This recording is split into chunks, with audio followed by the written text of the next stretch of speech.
दिनै 20 फेब्रुवारि बर'नि मोनसे गोथार जारिमिनारि सान। दिनै बे 20 फेब्रुवारि सानावनो 1993 बेयाव BAC बा बड'लेण्ड अट'नमास काउन्सिल मुंनि मोनसे राजनितिक गोरोबथा जादों। जों प्रथम बड'लेण्ड अट'नमास काउन्सिलखौ दिनैनि बे 20 फेब्रुवारियावनो जों मोननो हादों। बे जोंनि हिस्ट'रिक सान, ओंखायनो जों बे हिस्ट'रिक सानखौ जोङो गोसोआव लानांगौ। दा बे BAC एकर्डआ बोरै जाया बेखौ बुंब्ला गोलाव लायो। दा थेवबो जों बेखौ लिरनानै जोङो खिताब आखारै दिहुननानै गालांनांगोन आरो जोङो गालांगोनबो। दा बे BAC एकर्ड जानायनिफ्रायनो दिनै बड'लेण्ड सोदोबा इस्टाब्लिस जादों। बड'लेण्ड सोदोबा फार्स्ट जोङो गनायथि मोनदों आरो बड'लेण्ड सोदोबा गनायथि मोननायनि उनावनो जोङो BAC आसाम स्टेटनि आयेननि सिङावनो जों मोनसे एरेन्जमेन्ट, पलिटिकेल एरेन्जमेन्ट जों बर'फ्रा मोनसे खुंथाय मोननो हादों स्टेट एक्टनि आन्दाराव, आसाम स्टेट एक्टनि आन्दाराव। आरो बिदिनो उनाव फैयै फैयै 2003 आव आरोबाव जोङो बे एखे BAC खौनो आरोबाव नामखौ सोलायनानै BTC खालामनानै बड'लेण्ड टेरिटरियेल काउन्सिल बा बड'लेण्ड टेरिटरियेल एरियास डिस्ट्रिक्ट होननानै बे BAC नि पावारखौनो जोङो गासिखौबो जोङो भारतनि संबिजितनि 6 सिडुल बादियै बेखौ आयेनाव महर होनाय जादों। आरो जोङो भारतनि संबिजितनि आयेन बादियै जोङो 6 सिडुलाव सोसननानै जोङो मोनसे रैखाथि जों मोनसे मोननो हादों, BTC मोननो हादों। दा बिनि उनाव फैयै फैयै 2020 नि 27 जानुवारियाव जा BTR जाबाय। अदेबानि बे BTR गोरोबथाया BAC एबा BTC जों बेहा खुनु लोब्बा गैया, खुनु बेजों खुनु गोरोबनाय गैया। बे एक्सट्रा जायनाखि एरेन्जमेन्ट बियो, बेहा खुनु कनस्टिटिउसननि प्रभिजनजोंबो बेखौ खालामनाय जायाखै। सामबिधानिक बेहा बैधता बेहा गैया। दा दिनैनि दिनाव TR खौ जों जुदि इमप्लिमेन्ट खालामनांगौ होनना बुङोब्ला बे जिनिसा दिनैनि दिनाव मोनसे बड'लेण्ड रायजो नाङा होननाय बे बाथ्रा नुजाथिगोन। जोङो जिथु जोङो बड'लेण्ड अट'नमास काउन्सिल जे जों गायसनजेनदों, मोनजेनदों, बेखौ जों बड'लेण्ड रायजो मोननायनि मोनसे फाउन्डेसन हिसाबै जों लादों। बड'लेण्ड रायजो मोननायनि बे मोनसे गायसननाय खाम्फा बेयो, बेनिफ्राय स्टार्ट जाबाय बर' रायजो मोननायनिया। बेबायदि मोनसे उद्देश्य लानानै BAC खौ एकर्ड खालामनाय जादों। आरो बिनि उनाव आरोबाव बालाबाथि आन्दलन खालामनानै जोङो बड'लेण्ड टेरिटरियेल काउन्सिल बेखौ मोननाय जादों, बेखौ 6 सिडुलनि आन्दाराव। आरो दा जुदि बिनि उनाव जों आन्दलन खालाम BTR मोननाय जाबाय। आरो दा बे BTR आव जेबो गैयैखाय BTR खौ जुदि जोङो इमप्लिमेन्ट खालामनांगौ जुदि होनना बुङोब्ला, जोंहा जे आलादा रायजो मोननायनि जोंहा थांखि दंमोन, जों जे आलादा रायजो मोननायनि थाखाय, आलादा बड'लेण्ड रायजो मोननायनि थाखाय जों स्टेप बाय स्टेप दावखोबोदों। बे स्टेप बाय स्टेप दावखोनायाव बे बादा जागोन, बड'लेण्ड रायजोखौ नांलिया होननाय जागोन BTR खौ जुदि जों इमप्लिमेन्ट खालामनांगौ होनना बुङोब्ला। ओंखायनो जोङो बे BTR एकर्डखौ इमप्लिमेन्ट खालामनांगौ होननानै जों खुनुदिन बुंनो हाया आरो जों बेखौ दाबिबो खालामनाङा। मानोना BTR सुक्तिनि जायनाखि गुदियावनो जायनाखि बे लिरनाय ड्राफ्टआवनो सिगाङावनो बे 9 नम्बर स्टेन्जाव 9 नम्बर लाइनावनो बेखौ मोनगोन। बेयावनो रोखा रोखा लिरथारदों जे बड'लेण्ड रायजो नांलिया, बेनो कमप्रिहेनसिभ एन्ड फाइनाल सलिउसन जाबाय। आरो जों आसामखौ खुनु बुखावाजासे आसामनि बाउण्डारिखौ एस इट इज दोननानैनो जों बे BTR खौ खालामनाय जाबाय, ओरै होननाय जाखादों। दा बेनिखायनो जोङो दा आलादा रायजो बिग्रा मानसिफ्रा, BAC आरो BTC सुक्ति खालामग्रा मानसिफ्रा बे BTR एकर्डखौ इमप्लिमेन्ट खालामनांगौ होननाया बे बड'लेण्ड रायजोखौ नाङा होननाय जायो। बेनिखायनो जों बे जिनिसखौ जोङो सापर्ट खालामनो हाया, बुंनो हाया। दा दानिया जाबाय बे बड'लेण्ड सोदोबा बोरै फैया, आं बे बाथ्राखौ एसे गुरुत्व होनानै बुंनो सानदों जे बड'लेण्डआ बोरै हाबखो, बड'लेण्ड सोदोबा बोरै इस्टाब्लिस जाखो। दा बेखौ जोंसो रायजोफ्रा मिथिनांगौ। दा जोंहा बड'फा उपेन्द्रनाथ ब्रह्मआ जेब्ला 1990 नि 1 मे खालि रुंसारि जालाङो, जोंखौ हरखाब जोंनि आन्दलननिफ्राय बिदाय लानो थाङो। जोंखौ माने आन्दलननि माबानिफ्राय आन्दलननि जायनाखि लामा बे लामानिफ्राय जोंनिफ्राय बिदाय लानो थाङो बे समनिफ्राय जोंनि गेजेराव एसे गुलाय गुजाय जादों पार्टी लिडारशिपनि गेजेराव एसे माने गोरोबलायनो हायै सानसुमानि लिडारशिपखौ सानसुमा कंग्रेस बसुमतारी लिडारशिपखौ बारा मानिनो हायै सोरबा माने बेखौ माने बिसास खालामनो हायै बेबायदि मोनसे परिबेस फैदोंमोन दा थेवब्लाबो जों बड'फा उपेन्द्रनाथ ब्रह्म रुंसारि जानायनि उननिफ्राय जों संग्रामखौ खोब स्थिरै सानसुमा कंग्रेस बसुमतारीनि दैदेननायाव आरो लोगोसे BPSनि दैदेननायाव आरो लोगोसे बे एबसुनि माखासे गोख्रों कर्मिफोर बाहागो लानायाव आन्दलनखौ खोब स्मुथ भाबैनो लाबोनाय जादों आरो स्मुथ भाबै लाबोनानै भारत सरकारजों जों जावले जावले सावरायनाय जादों जों 92आव जों मोनसे कनक्रिट मोनसे सेपआव जों फैनो हादोंमोन जेब्लानाखि भारतनि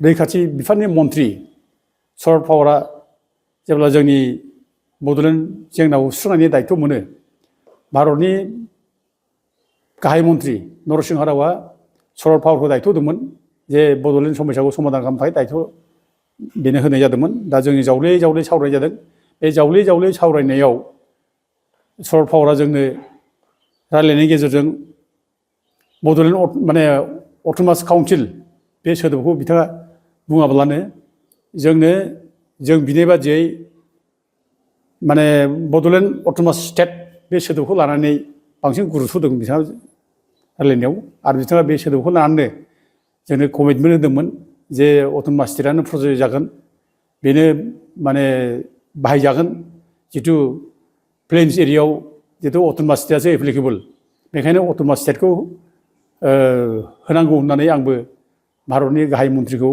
आं कनभिन्स खालामगोन बे बाथ्राखौ शरद पावारा बुंदोंमोन दा बिदिनो सावरायनाय जादों आरो जोंनि सिमाखौ लानानै जों बे समाव आल'सना खालामनाय जादों जोंनि सिमाया संकसनिफ्राय सदियासिममोन खिन्थु सदियासिम लाङोब्ला बेयाव बे मिसिं मानसिफ्रा जोंजों थाफानो गोसो गैया बड'लेण्डआव बेनिखायनो मिसिं मानसिफ्रा जुदि थाफायोब्ला सोरबा थाफायोब्ला थाफागोन जों लाफागोन थाफायाब्ला बिसोरो आसामाव थागोन बेबायदि मोनसे माने अपसनजों जों माने बुंनाय जादोंमोन संकस सदिया खिन्थु लास्टआव रायज्लाय रायज्लाय जोंनो शरद पावार इभेन हितेश शइकिया जों ज' जेब्ला सावरायो हितेश शइकिया गावबो स्वयं शरद पावारनि सिगाङाव एग्रि जानांदोंमोन जे सिमलुगुरि सनितपुर डिस्ट्रिक्ट सिमलुगुरिसिम गावहा आपत्ति गैया बे बाथ्राखौ होननो गोनां जादोंमोन बियो दा बियो जुदिबा गोसो गैथारामोन एखेबारे एरियाखौ बारायनायनि खुनु गोसो गैया थेवबो बायद' जादों मानोना बै समाव गहपुराव बिराद गिलु बालु दांगा जादोंमोन गहपुराव बर'फोरखौ होखारनाय जादोंमोन दा बेफोर खार'नाव हितेश शइकिया माने जोंनि नारसिननाय आरो भारत सरकारनि प्रेसाराव नारसिननायाव जोंनि प्रति जोंनि जायनाखि सिटुएसन बे सिटुएसनखौ गुरुत्व होनानै सिमलुगुरिसिम बे एरियाखौ माने हितेश शइकियाबो इन प्रिन्सिपाल बेखौ मानिनानै लानो गोनां जादोंमोन खिन्थु दुर्भाग्य जादों जोंनियाव बै समाव राजनितिनि गुलाय गुजाय थासारि शरद पावाराबो डिफेन्स मिनिस्ट्रिनिफ्राय बेबो महाराष्ट्रआव चिफ मिनिस्टार जाहैबाय बे चिफ मिनिस्टार जानायनि खेथ्रआव जोंनि लिंकआ गेप जादों दा बे लिंक गेप जालायनायखौ सुजुग लानानै जोंना हितेश शइकिया माने जोंखौ माने बुद्धि खालामनानै जोंनि गेजेराव मोनसे डिभिजन लाबोदों प्रेमसिं ब्रह्मखौनो बांसिन गुरुत्व होनानै एबसुनि नेताफोरखौ सानसुमा कंग्रेस दैदेननाय एबसुनि नेताखौ माने गुरुत्व होआ खालामनानै प्रेमसिं ब्रह्मजों बांसिन रायलायनानै बेयो जोंनो भुवा मोनसे आसास होबाय जे नोंसोरनो जे शरद पावारा रायलायदोंमोन जे अट'नमास स्टेटनि बाथ्रा आं अट'नमास स्टेटखौनो बिनि पावारखौनो होजोबगोन बे रोखोम मोनसे भुवा आसास होदों बियो आरो सनितपुर जिल्लासिमबो सिमलुगुरिसिम एरियाखौ होगोन होननानै बिथाङा बुंनानै आल'सनाखौ माने खालामबाय थादों लास्टआव जों नुबाय बियो जोंजों सावरायनाया माथ्र गावनि राजनितिनि जायनाखि उद्देश्य बे उद्देश्यखौ जाफुंनायनि थाखायल' खालामदोंमोन बियो बे राजनिति उद्देश्य जाहैबाय बै समाव रायजो सभानि MP मोनसे पस्ट दंमोन बे MP पस्टआ जाहैबाय जे खालिमोन आरो बे MP पस्टआव जोंबो बर' माने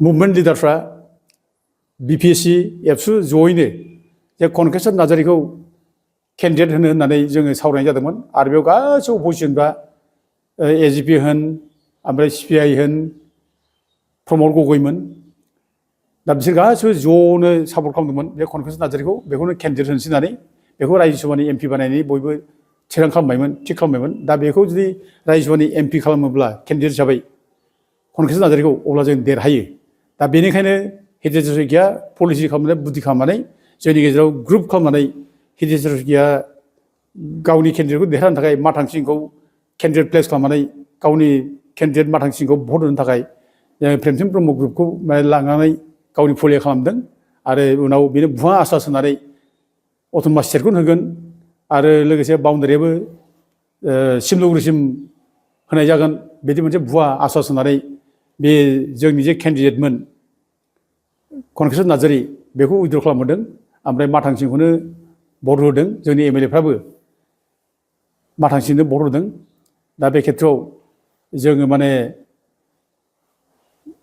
हितेश शइकियाजों मोजाङैनो जों थगायजानाय जादों दा जार फले जोंनि माने जायनाखि सेन्ट्रेल गभर्नमेन्टजों जायनाखि आल'सना जानायमोन नेगसिएसन प्रसेस बे गेजेराव डेडलक जानायबो जादों शरद पावारा फारसेथिं मुम्बाइआव महाराष्ट्रआव माने सिमिटा जाहैबाय जों फारसेथिं हितेश शइकिया जोंनि इस्युखौ लानानै राजनिथि खालामबाय बिदि जादों गोबाव सम जेबो जायाखिसै जोंहा थाबाय बिनि उनाव जोङो लास्टआव आरोबाव जेबो जाथारदिनि हितेश शइकियाजों जेबो जानाय नंला बे राजनिथिखौ खालामबाय होननानै जोङो आरोबाव दिल्लीयाव जों नागिर स्टेट हम मिनिस्टार इन्टारनेल सिकिउरिटि राजेश पाइलटखौ लोगो मोनदों होमब्ला जेब्ला राजेश पाइलटखौ लोगो राजेश पाइलटआ जोंखौ नरसिंहा राव प्राइम मिनिस्टाराव लांदों नरसिंहा राव प्राइम मिनिस्टार लांनानै रायज्लायदों दा रायज्लायनाय समाव बिथांनो कमप्लिट दायथ' होदों राजेश पाइलटनो जेब्ला दायथ' होयो राजेश पाइलटआ जों जावले सावरायनाय जादों दा जावले सावरायनायनि उनाव बिथाङा जोंनो माने खोथादों नैबे 1992नि बे दिवालीनि उनावनो एकर्ड खालामगोन होननानै बुंदोंमोन राजेश पाइलटआ दा बे हिसाबै जों खोब आसा खालामदोंमोन दिवालीनि उनाव एकर्ड जागोन खिन्थु दुर्भाग्य जोंनि नेताफोरनि गेजेराव माखासे भुल दंमोन जोंनि नेताफोरनि गेजेराव माने एबसुनि नुनायाव नङा दे बे खिन्थु एबसुआ भुल खालामाखै जोंनि प्रेमसिं ब्रह्ममोनहा मोनसे हानजा लानानै दंमोन दा बिथांमोनहा भुल खालामदों जे बे भुला जाहैबाय जे राजेश पाइलटआ माने दिवालीनि सिगां आफ्टार दिवाली एकर्ड खालामगोन होनब्लाबो हयथ' जोङो माबानांगोन प्रेसार टेक्टिक हिसाबै जों आन्दलन खालामनांगोन होननानै मोनसे आन्दलन धौ मोनसे लाबावदों 1000 घन्टा बन्द होदों बे 1000 घन्टाआ 21 नभेम्बर 2022 बेयाव होनाय जादों 21 नभेम्बरनि 2022आव 1000 घन्टा बन्द होनाय जादों एबसुआ दा 1000 घन्टा बन्द होनायनि गेजेराव गोबां माने जाथावै घटनाफोर जादों आनडेम'क्रेटिक माखासे खार्यफोर जादों जायनि थाखाय बेयाव 21 तारिख नभेम्बराव बन्द डिक्लेयार होनायनि उनावनो जोंना गोबां जोंनि लिडारफ्रा हमजादों परमेश्वर ब्रह्म एमएलए प्रमद नारायण ब्रह्म एमएलए हमजादों थजेन नार्जारि एमएलए हमजादों आरो बेजों लोगोसे जोंना हाग्रामा महिलारि बारग' बिटिसिनि चिफ बे हमजादों आरो डक्टर भरत बसुमतारी बे हमजादों ओमफ्राय बिश्राम नार्जारि बिसोरो हमजादों दा गिदिर केसावनो बिसोरखौ माने जेलाव जोबनानै दोनदों दा बे खेथ्रआव जोङो उफाय गैया जाबाय जोङो थाबैनो जोङो रायज्लायनानै एकर्ड खालामनांसिगोन बे हिसाबै जों थाबैनो राजेश पाइलटजों रायज्लायनानै आरोबाव जोङो नैबे डिसेम्बराव मोनसे माबा जादोंमोन 6 डिसेम्बर बेयाव कर सेबा बाबरि मस्जिद बुफायनाय 6 डिसेम्बर बाबरि मस्जिद बुफायनाय बे दिनाव हुलुस्थुल मोनसे परिबेस थांखांनायनि उनाव राजेश पाइलटआ जोंजों आरोबाव गोदानै आल'सना खालामफिनबाय आल'सना खालामनायनि उनाव फैयै जोङो 20 तारिखआव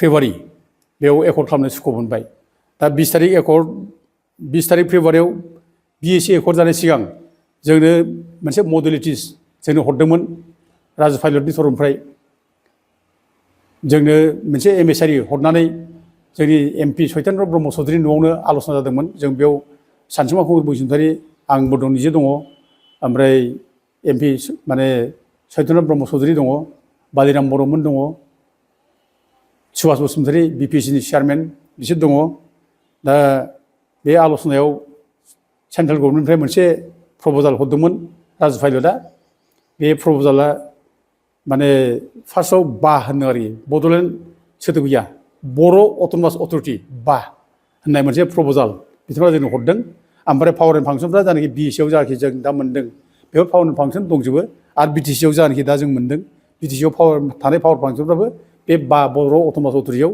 दंमोन। दा बेखौ लानानै जों गोबां माने सावरायदों। सावरायनायनि गेजेराव जों बुंदों बा सोदोबखौ जों माने माबानांगौ रिप्लेस खालामनांगौ। बर' अट'नमास अथ'रिटिया बे डेभेलपमेन्ट अथ'रिटि बादिल' जायो। गतिके जों जिहेथु आलादा बड'लेण्ड रायजोनि थाखाय सोमावसारदों जेब्ला जोङो रायजोआ बड'लेण्ड मोनाखैब्लाबो नामखौ जों बड'लेण्ड नाम दोननानै बड'लेण्ड अट'नमास काउन्सिल दोनब्ला मोजां। जों बे बाथ्राखौ जोङो स्ट्रंलि जोङो प्लेस खालामनाय जादों। आरो भारत सरकारनि एमएसआर हिसाबै बिके राव होननाय सासे साउथ इन्डियानि मानसि बिसिनि कंग्रेसनि पलिटिकेल सासे गोगोम सासे लिडार बिके रावआ जोंजों सावरायनायाव बाहागो लाबाय थादोंमोन। दा बे बड'लेण्ड अट'नमास काउन्सिल बे जानांगौ होननानै जों माने बुंबाय थानाय जादों। दा अबयसे जोंनियाव जोंनि मानगोनां एमपि सत्येन्द्र ब्रह्म चौधुरिया जोंखौ बुंबाय थादोंमोन जे जोङो रायजोखौ मोनखालाब्ला बड'लेण्ड सोदोबनि थाखाय मानो नांबाय थानो। जोङो जिखि मोना नामा जिखि जाया जोङो लानांसिगौ एकर्ड खालामनांसिगौ। फारसेथिं गोबां मानसि जेल जाबाय। दा जेल जानाय समाव जों नांथाबबाय थायोब्ला गाबोन जुदि एकर्डा जायोब्ला मानसिनि बे जेल जानाय अबस्था मा जानांगौ। गतिके माने जोंनो बड'लेण्ड सड'लेण्ड दोनदो जोङो बर' अट'नमास अथ'रिटिब्लाबो जों लानोसै बे बाथ्राखौ जोंना एमपि ब्रह्म चौधुरिया बुंदोंमोन। दा बेयावनो जों बिराद गुद्दा गुद्दि नांनाय जादों। आंबो स्वयं आङो बे खेथ्रआव माने सत्येन्द्र ब्रह्म चौधुरिखौ बोराबनानै बुंदों आरोखि बे समावनो सत्येन्द्र नों एफा गिदिर आन्दलनखौ नों बोरै माने धेमालि खालामनायदि नोंखौ नोंलाय। बे आन्दलनाव हाजार हाजार बर'फ्रा जिउ गारबाय मानसि बुथारजाबाय गावथारजाबाय। दिनै नोङो बे समाव नों दिनै गभर्नमेन्टनि माने उखिल बादि नों मानो बाथ्रा बुंदों नोंलाय। जोङो बड'लेण्ड रायजो मोनाखिसैब्ला जों बड'लेण्ड सोदोब सोनायाव जोंहा मा आपत्ति दं बे बुंनानै जों बिराद गुद्दा गुद्दा जालायदों। इभेन सत्येन्द्र ब्रह्म चौधुरिखौ जोङो हजों ज' लोगो लालायनानै माखासे मानसि जों ज' दंमोन जों सिगिलायनाय जाबाय। दा बिनि उनाव जों जेब्ला ज'यैनो प्रेसार होयो होमब्लासो बड'लेण्ड सोदोबखौ माने राजिब फाइलाराबो एक्सेप्ट खालामबाय जे थिग नोंसिनि सेन्टिमेन्टखौ आं अनार होयो सनमान होयो जे बड'लेण्ड सोदोबखौनो आं माने माबा हितेश सयखियाखौबो आं कनभिन्स खालामसिगोन नोंसोरबो स्ट्रं जा खिन्थु हितेश सयखिया जेबो होनो गोसो गैया होननानै राजिब फाइलारा जोंजों रायलायनायाव बे खोथाखौ बुंबाय। लास्टआव थाङै थुङै नैबे बड'लेण्ड सोदोबखौ लानानै जोङो गनायहोनो हाबाय हितेश सयखियाखौबो। दा उनाव जोङो मोनसे डेट फिक्स खालामनानै 20 फेब्रुवारि खालि राजिब फाइलारा जोंनो माने जोंनि लिडारफोरखौ बयखौबो लिंहरजोब्बाय दिल्लीयाव। ओमफ्राय दिल्लीयाव लिंहरनानै हितेश सयखियाखौबो लिंहरबाय। दा हितेश सयखिया बुंबाय जे माने जों आसामाव खालामदिनि। दा बिदि बुंनायखाय माने राजिब फाइलारा जोंखौ माने फ्लाइटजों लाना फैनानै माबायाव गुवाहाटि बरझारनि BSF केम्पआव गेस्ट हाउसआव हितेश सयखियाखौ लिंहरनानै बेयाव एकर्ड खालामनाय जादों। BSc एकर्डखौ बेयावनो खालामनाय जादों। दा जोंनि BSc जानायनि माने थुलमुल ओरैनो माबाया बाथ्राया बेनो BScखौ जोङो खोब नांलाय खमलायनि गेजेरजों इस्टाब्लिश खालामदों। बड'लेण्ड सोदोबखौ जों इस्टाब्लिश खालामदों। 20 फेब्रुवारिया जोंनि थाखाय हिस्ट'रिक दे। आरो बे दिनाव जुदि जों बड'लेण्ड सोदोबखौ जोङो सोनो हायामोनब्ला हयथ' दिनैनि दिनाव जों बे बड'लेण्ड सोदोबखौ सोनो हागौना हायामोन मोनसे साननाय फैयो। बे बड'लेण्ड सोदोबा बै समावनो हाबखानायखाय जों उनाव बड'लेण्ड टेरिटरियेल काउन्सिल मोननो हादों। बे जोंनि हिस्ट्रिक दे। आं दिनै बे हिस्ट्रिक देआव गोसोखांनानै बे 20 फेब्रुवारिखौ गोसोखांनानै आङो दिनै नोंथांमोननि सायाव बे BSc एकर्डनि सोमोन्दै सुंद' थुलमुल बुंनाय जाबाय। आरो बयबो रायजो राजाफोरखौ आङो बेखिनि बाथ्रा बुंनानै बयखौ खुलुमहरबाय। गोजोन्थों।